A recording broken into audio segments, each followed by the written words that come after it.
অনিয়মিতদের বৈধতার শর্ত কঠিন করল ফ্রান্স। আবেদনে যুক্ত হলো নানান শর্ত। কঠিন হবে বাংলাদেশি কর্মীদের বৈধতা পাওয়া, মত সংশ্লিষ্টদের। মালয়েশিয়ায় কাজে নিয়ে বাংলাদেশি নারী কর্মী নিয়োগে প্রতারণা, এমন কর্মকাণ্ডে নেতিবাচক মনোভাব সৃষ্টির শঙ্কা, সতর্ক করল হাইকমিশন।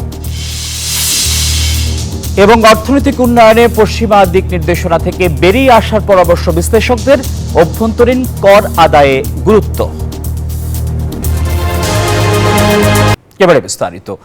কাগজপত্রহীন অভিবাসীদের নিয়মিত করার ক্ষেত্রে নিয়ম কঠিন করল ফ্রান্স। বিশেষ বিবেচনায় বৈধতা দিতে ন্যূনতম বসবাসের সময়সীমা, ফরাসি ভাষায় দক্ষতা বৃদ্ধি এবং আইনের প্রতি শ্রদ্ধাশীল থাকার শর্ত যুক্ত করা হয়েছে। ফরাসি স্বরাষ্ট্রমন্ত্রীর অভিবাসন সংক্রান্ত জারি করা নতুন সার্কুলারে এসব জানানো হয়। অভিবাসন বিশেষজ্ঞরা বলছেন, নতুন জারি করা সার্কুলারে প্রবাসী বাংলাদেশি অভিবাসী কর্মীদের জন্য বৈধতা পাওয়া কঠিন হবে। ফ্রান্সে বৈধতা পাওয়া আরো কঠিন হলো অভিবাসীদের জন্য। নানা শর্ত জুড়ে দিয়ে নতুন সার্কুলার জারি করেছেন দেশটির স্বরাষ্ট্রমন্ত্রী ব্রুনো বোতাইয়েও। শুক্রবার বিকেলে গণমাধ্যমের সামনে আনুষ্ঠানিকভাবে সেটি ব্যাখ্যা করেন রক্ষণশীল এএলআর দলের এই নেতা। এখন থেকে আবেদনকারীদের ফরাসি ভাষায় দক্ষতার প্রমাণ দিতে হবে। এছাড়া ফ্রান্সের নাগরিকদের জন্য হুমকি হিসেবে বিবেচিত হয়েছে কিংবা কোনো আইনি জটিলতায় ফ্রান্স ত্যাগে বাধা আছে এমন কাউকে বৈধতা দেওয়া হবে না। 2012 সালে ফ্রান্সের তৎকালীন স্বরাষ্ট্রমন্ত্রী ম্যানুয়েল ভালস অনথিভুক্ত অভিবাসী কর্মীদের সহজ পদ্ধতিতে দেশটিতে নিয়মিতকরণের একটি ব্যবস্থা চালু করেন। এর নাম দেন সার্কুলার ভালস। এই পদ্ধতিতে প্রতি বছর দেশটিতে প্রায় 30,000-এরও বেশি অনিয়মিত অভিবাসী নিয়মিত হতে পারতেন। ওনারা যে ইস্যুগুলো সামনে নিয়ে এসছেন, ভাষাগত দক্ষতা, আইনি জটিলতা, যে অপরাধের সাথে জড়িততা এবং ফরাসি সোসাইটির সাথে খাপ খাওয়ানো। এখন যে আইন হয়েছে, এই আইন অনুযায়ী আসলে অনেক চিন্তার কারণ হয়ে দাঁড়িয়েছে। তবে অভিবাসন বিশেষজ্ঞরা বলছেন, নতুন জারি করা সার্কুলারে প্রবাসী বাংলাদেশি অভিবাসী কর্মীদের জন্য বৈধতা পাওয়া কঠিন হয়ে যাবে। রেসিডেন্স কার্ডের আবেদনকারী তাদেরকে এটি বাধ্যতামূলকভাবে দেওয়া হতো, অর্থাৎ যদি প্রিফেকচারে কারো আবেদন রিজেক্ট করেন সেটার বিরুদ্ধে ট্রাইব্যুনাল করা যেত। কিন্তু বর্তমানে 2012 সালের সেই সার্কুলারটি বাতিল করা হয়েছে। এখানের অন্তত মিনিমাম যে একটা রেসপেক্ট থাকা দরকার আইনের প্রতি, এখানের সামাজিক মূল্যবোধের প্রতি, সামাজিক শিষ্টাচারের প্রতি, এই জিনিসগুলো আমরা অবশ্যই রেসপেক্ট করব। দেশটির এমন পদক্ষেপে ফ্রান্সে বসবাসরত বাংলাদেশি অভিবাসীদের জন্য বৈধতা পাওয়া কঠিন হয়ে যাবে বলে মনে করছেন সংশ্লিষ্টরা। চন্দ্রা, নিউজ 24। মালয়েশিয়ায় বাংলাদেশি নারী কর্মী নিয়োগে একটি সংঘবদ্ধ চক্রের প্রতারণা বেড়েছে। কর্মসংস্থানের প্রতিশ্রুতি দিয়ে একটি চক্র নারী কর্মীদের মালয়েশিয়ায় ট্যুরিস্ট বা অন্য ভিসায় এনে প্রতারণা করছে। এ ধরনের কর্মকাণ্ডে আর্থিক বা মানসিক ক্ষতির সম্ভাবনা রয়েছে নারী কর্মীদের। দুই দেশের সরকারের মধ্যে সমঝোতা স্মারক স্বাক্ষর না হওয়া পর্যন্ত বাংলাদেশি নারীদের মালয়েশিয়ায় না আসার অনুরোধ জানিয়েছে হাইকমিশন। বাংলাদেশি নারী কর্মী নিয়োগের বিষয়ে মালয়েশিয়ায় বিভিন্ন সেক্টরে একটি সংঘবদ্ধ চক্রের প্রতারণা বেড়েছে। চক্রটি সংশ্লিষ্ট সবাইকে প্রতারিত ও বিভ্রান্ত করার অপচেষ্টায় সক্রিয় রয়েছে। শুক্রবার মালয়েশিয়া বাংলাদেশ হাইকমিশনের অফিসিয়াল ফেসবুক পেজে এক বিজ্ঞপ্তিতে এই তথ্য জানানো হয়। বাংলাদেশ হাইকমিশন জেনেছে, একটি সংঘবদ্ধ প্রতারক চক্র বিভিন্নভাবে কর্মসংস্থান নিশ্চিতের প্রতিশ্রুতি দিয়ে নিয়ম বহির্ভূতভাবে মালয়েশিয়ায় এনে প্রতারণা চালাচ্ছে বাংলাদেশি নারী কর্মীদের সাথে। এই ধরনের কর্মকাণ্ডে আর্থিক ও মানসিক ক্ষতির সম্ভাবনা রয়েছে তাদের। হাইকমিশন বলছে, নানা অনিয়ম ও সিন্ডিকেটের অভিযোগে গত বছরের 1 জুন বন্ধ হয়েছে মালয়েশিয়ার শ্রমবাজার। সে সময় সিন্ডিকেট ও দালালদের খপ্পরে পড়ে প্রায় 19,000-এরও বেশি কর্মী দেশটিতে যেতে পারেননি। এরপরও নানা প্রলোভন দেখিয়ে দালাল চক্র পুরুষ কর্মীদের পাশাপাশি নারী কর্মীদের দেশটিতে পাঠাচ্ছেন বলে অভিযোগ পাওয়া গেছে। দুই দেশের সরকারের মধ্যে নারী কর্মীর সমঝোতা স্মারক স্বাক্ষর না হওয়া পর্যন্ত সাধারণ কর্মী হিসেবে বাংলাদেশি নারীদের মালয়েশিয়া না আসার অনুরোধ জানিয়েছে হাইকমিশন। এছাড়া এই ধরনের কর্মকাণ্ডে মালয়েশিয়ায় বাংলাদেশ সম্পর্কে নেতিবাচক মনোভাবের সৃষ্টি হতে পারে। চন্দ্রা, নিউজ 24। কেয়ারারদের জিরো আওয়ার কন্ট্রাক্টের ব্যাপারে লন্ডনে সংসদে উপস্থাপন করার প্রতিশ্রুতি দিলেন ডিপার্টমেন্ট ফর ওয়ার্ক অ্যান্ড পেনশনের এমপি স্টেফেন থিমস। 28 জানুয়ারি পূর্ব লন্ডনের একটি অভিজাত হলরুমে মন্ত্রী, এমপি, কাউন্সিলর সহ কমিটির বিশিষ্টজনদের উপস্থিতিতে টাওয়ার হ্যামলেট কেয়ারার্স অ্যাসোসিয়েশনের ফান্ডরাইজিং ও ডিনার অনুষ্ঠিত হয়। ফারহান মাসুদ খানের সঞ্চালনায় অনুষ্ঠানে বক্তব্য রাখেন স্টেফেন থিমস এমপি। সভায় উপস্থিত ছিলেন টাওয়ার হ্যামলেট কাউন্সিলের স্পিকার সাইফুদ্দিন খালেদ, নিউহামের মেয়র রোকসানা ফায়েজ, জিএমবি ইউনিয়নের সভাপতি পেনি রবিনসন, সাবেক স্পিকার মিজান চৌধুরী, সাবেক ডেপুটি মেয়র মতিনুজ্জামান সহ অনেকে। পরে টাওয়ার হ্যামলেট কেয়ারার্স অ্যাসোসিয়েশনের সভাপতি জাহেদ মিয়া সভার সমাপ্তি ঘোষণা করেন।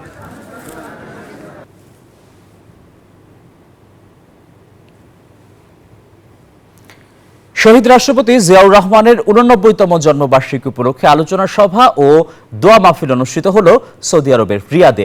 দীর্ঘ 17 বছর দেশে প্রবাসের নির্যাতন, নিপীড়ন সহ্য করেছে তৃণমূল পর্যায়ের বিএনপির নেতাকর্মী সহ সবাই। তাই সকল মতপার্থক্যের ঊর্ধ্বে গিয়ে দেশ পরিচালনার জন্য প্রস্তুতি নিতে হবে ঐক্যবদ্ধ হয়ে, এসব কথা বলেন উপস্থিত বক্তারা। প্রবাসী কুমিল্লা জেলা বিএনপির সভাপতি সৈয়দ কামাল উদ্দিনের সভাপতিত্বে সংগঠনের সাধারণ সম্পাদক কাজী আয়ুব আলীর সঞ্চালনায় অনুষ্ঠানে প্রধান অতিথি ছিলেন সৌদি আরব সফররত বিএনপির জাতীয় নির্বাহী কমিটি কুমিল্লা বিভাগীয় সহ সাংগঠনিক সম্পাদক হাজী মোস্তাক মিয়া।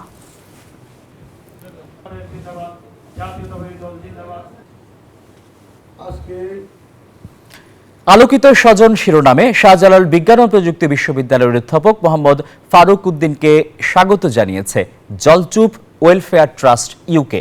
বুধবার রাতে লন্ডন এন্টারপ্রাইজ হলরুমে আয়োজিত অনুষ্ঠানে প্রধান অতিথি ছিলেন টাওয়ার হ্যামলেটস কাউন্সিলের স্পিকার ব্যারিস্টার সাইফুদ্দিন খালেদ। বিশেষ অতিথি ছিলেন বর্ণবাদ বিরোধী আন্দোলনের অন্যতম নেতা, রাজনীতিবিদ ও লেখক রাজনুদ্দিন জালাল। উপস্থিত ছিলেন মানবাধিকার ব্যক্তিত্ব ব্যারিস্টার মাসুদ চৌধুরী, বিয়ানীবাজার সরকারি কলেজের সাবেক ভিপি ও 52 বাংলা টিভির head of community affairs Sarwar Ahmed. Anwarul Islam অভির সঞ্চালনায় স্বাগত বক্তব্য রাখেন সংগঠনের সাধারণ সম্পাদক ফয়সল আহমেদ রুহেল। অনুষ্ঠানে সভাপতিত্ব করেন ট্রাস্টের সভাপতি আব্দুল সালাম দুদু।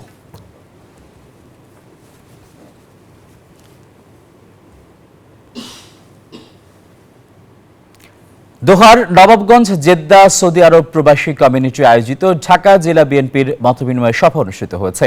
জেদ্দায় হোটেল মেহরানে বিশিষ্ট ব্যবসায়ী ও রাজনীতিবিদ আনোয়ার হোসেন মোল্লার সভাপতিত্বে সঞ্চালনা করেন স্বেচ্ছাসেবক দলের যুগ্ম আহ্বায়ক আমজাদ হোসেন। এতে সংবর্ধিত অতিথি ছিলেন ঢাকা জেলা বিএনপির সভাপতি খন্দকার আবু আশফাক। প্রধান অতিথি ছিলেন সৌদি আরব বিএনপির সিনিয়র যুগ্ম আহ্বায়ক আব্দুল মান্নান। বিশেষ অতিথি ছিলেন প্রকৌশলী নুরুল আমিন, টিপু সুলতান, যুবদলের মোস্তাক আহমেদ, আলমগীর হোসাইন, আব্দুল আউয়াল সহ অনেকে।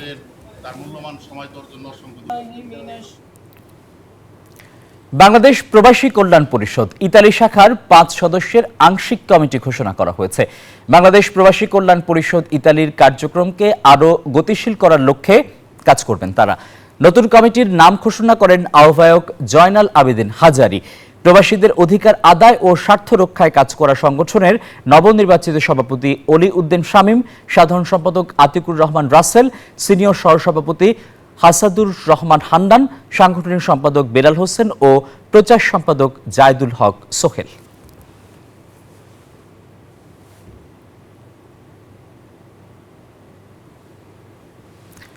ওমরা পালনে মক্কা যাওয়ার পথে বিমানে গুরুতর অসুস্থ হয়ে পড়েন সাবেক স্বরাষ্ট্র প্রতিমন্ত্রী লুৎফুজ্জামান বাবর। পরে তাকে দুবাইয়ের একটি হাসপাতালে ভর্তি করা হয়েছে। 30 জানুয়ারি সন্ধ্যায় ঢাকা থেকে মদিনার উদ্দেশ্যে যাত্রাপথে এমিরেটসের ফ্লাইটে প্রচণ্ড শ্বাসকষ্ট শুরু হয়ে হঠাৎ অসুস্থ হয়ে পড়েন। দুবাইয়ে অবতরণের পর দ্রুত বিমানবন্দরের কাছে একটি ক্লিনিকে নেওয়া হয়। সেখানকার চিকিৎসকরা পরীক্ষা নিরীক্ষা করে তাকে হাসপাতালে ভর্তির পরামর্শ দেন। সাবেক এই স্বরাষ্ট্র প্রতিমন্ত্রী এখন অনেকটাই ভালো আছেন।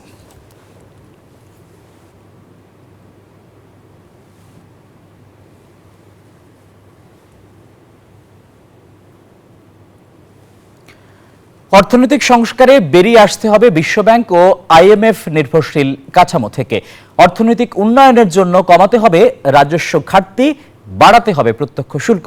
শুক্রবার জাতীয় প্রেসক্লাবে এক গোলটেবিল আলোচনায় এমন পরামর্শ অর্থনীতিবিদদের। তাদের অভিযোগ, সংবিধান সংস্কার করতে গিয়ে তৈরি হয়েছে শ্রেণী বৈষম্য। দেড় দশকে ফ্যাসিস্ট শাসনে সবচেয়ে ক্ষতিগ্রস্ত দেশের অর্থনীতি। আগস্টে পট পরিবর্তনের পর নানা সংস্কারের মধ্যে জোর দেওয়া হয় আর্থিক খাত শুদ্ধিকরণে। এ সংক্রান্ত অন্তর্বর্তী সরকার বেশ কিছু পদক্ষেপ নিলেও এখনও কাঙ্ক্ষিত সুফল আসেনি জনজীবনে। বাংলাদেশে গণতান্ত্রিক উত্তরণ কোন পথে শীর্ষক এই গোলটেবিল আলোচনার আয়োজন করে সাপ্তাহিক একতা। প্রকাশনার 50 বছর উপলক্ষে আয়োজিত আলোচনায় অংশ নেন বিভিন্ন খাতের বিশিষ্টজনরা। এ সময় সমালোচনা হয় সংবিধান সংস্কারের বিভিন্ন বিষয়ে। দলগুলির সংস্কার না হলে অথবা বিড়ালের গলায় ঘণ্টা বাঁধার শক্তি জনগণের মধ্যে তৈরি না হলে সেক্ষেত্রে এবারও সংস্কার অভিযাত্রা কতদূর অগ্রসর হবে? মাঝপথে কি থুবড়ে পড়ে যাবে না? অর্থনৈতিক উন্নয়নে পশ্চিমা উপদেশ ও দিক নির্দেশনা থেকে সরে আসার কথাও জানান বিশ্লেষকরা। বিশ্বব্যাংক, IMF এবং ADBর উপরে নির্ভরশীল কাঠামো রেখে অর্থনীতির কোনো ধরনের সংস্কার হবে না, করা যাবে না। অর্থনীতির সংস্কার যদি করতে হয় ওই নির্ভরশীলতার কাঠামো থেকে বের হয়ে নিজেদের জনস্বার্থ কিংবা জনপন্থী অর্থনৈতিক কাঠামোটা চিন্তায় আনতে হবে। অর্থনীতিবিদদের পরামর্শ, ভ্যাট নয়, সরকারকে মনোযোগ দিতে হবে অভ্যন্তরীণ ও প্রত্যক্ষ কর আদায় বাড়ানোর দিকে। এই রাজস্ব ঘাটতির এটা পূরণের একটা বড় জায়গা। এটা কিন্তু ভ্যাট এবং সম্পূরক শুল্ক বাড়িয়ে না, এটা বড় জায়গা হলো যে আমাদের প্রত্যক্ষ কর এটা বাড়াতে হবে। বাংলাদেশে প্রত্যক্ষ কর অনলি 1/3, ওই জায়গাগুলোতে আমরা হাত দিচ্ছি না। এ সময় বিদেশে পাচার করা অর্থ দ্রুত সময়ে ফিরিয়ে আনার আহ্বান জানান বক্তারা। তাদের প্রতিনিধিত্ব করার জন্য ঋষাদ অর্ণব, নিউজ 24, ঢাকা।